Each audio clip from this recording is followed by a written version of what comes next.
Hello, folks. Welcome to Kudlow. I'm Larry Kudlow. Oil prices are heading to $100 a barrel. Gasoline moving back to $4 a gallon. Top-line inflation has been going up, not down in recent months because of the oil shock. The Federal Reserve has a history of accommodating or monetizing oil shocks, especially in the 1970s, but also including the early 2000s. So now the latest shock is a Fed challenge. However, today at his press conference, Fed head Jay Powell never mentioned the oil shock, except when our great reporter Edward Lawrence asked a question about it. Now take a listen, please, to one of the goofiest answers you're ever going to hear on this subject.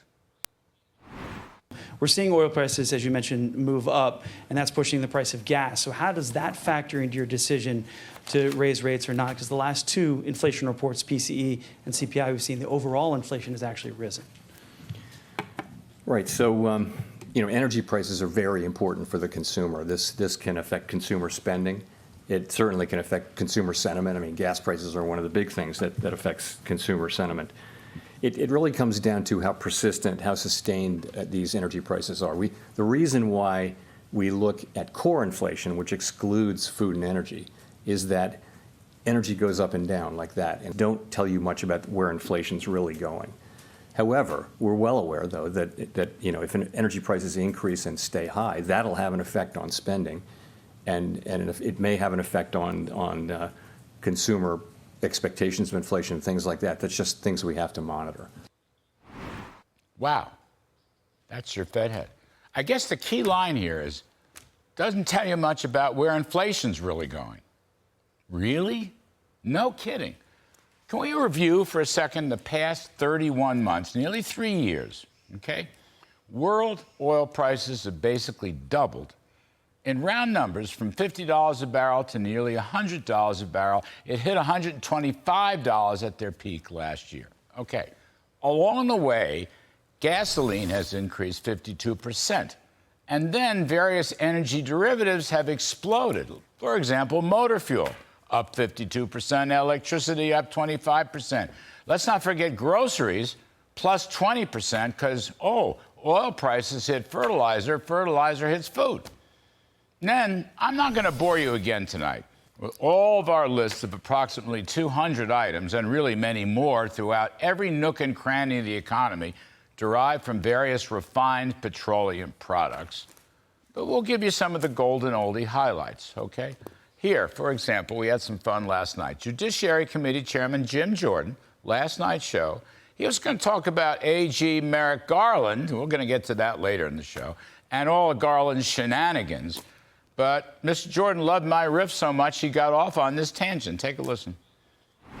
Larry, I'm still laughing at that riff you had. Did you just tell me Democrats want to get rid of soap and pacifiers for our grandkids, for goodness sake? Is that what you just said? Well, yeah, I mean, I don't...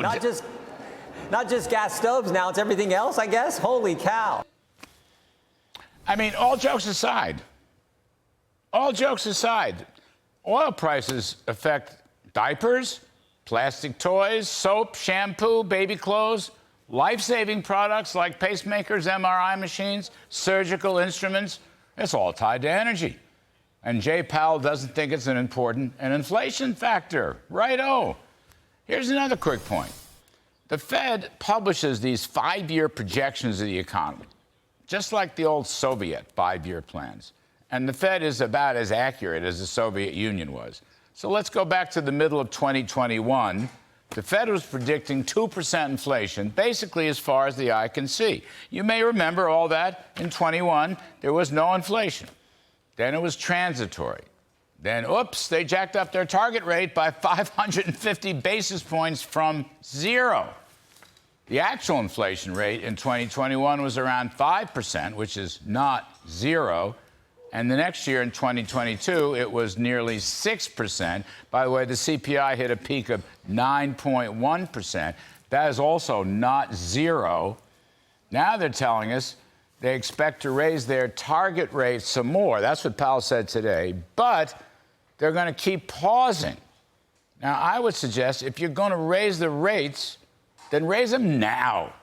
Let's get it out of the way.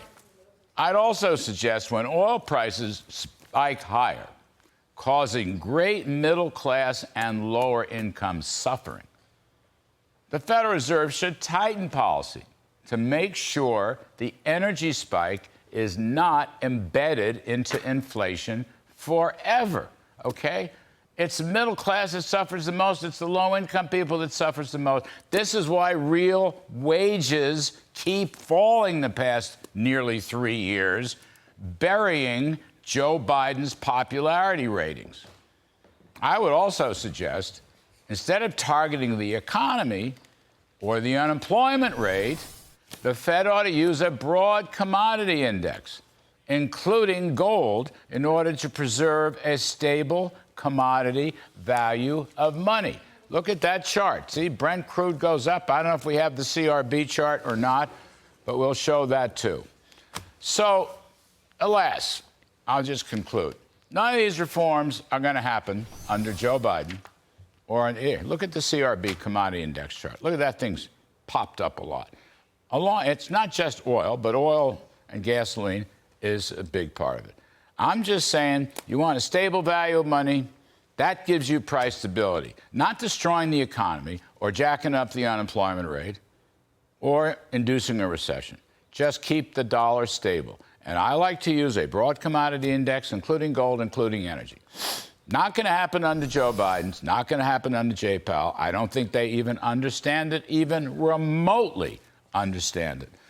And that's what's so disappointing. It's like we had immaculate disinflation in 2021, then immaculate inflation in 21 and 22, and now I don't know what we have. Well, we have Jay Powell.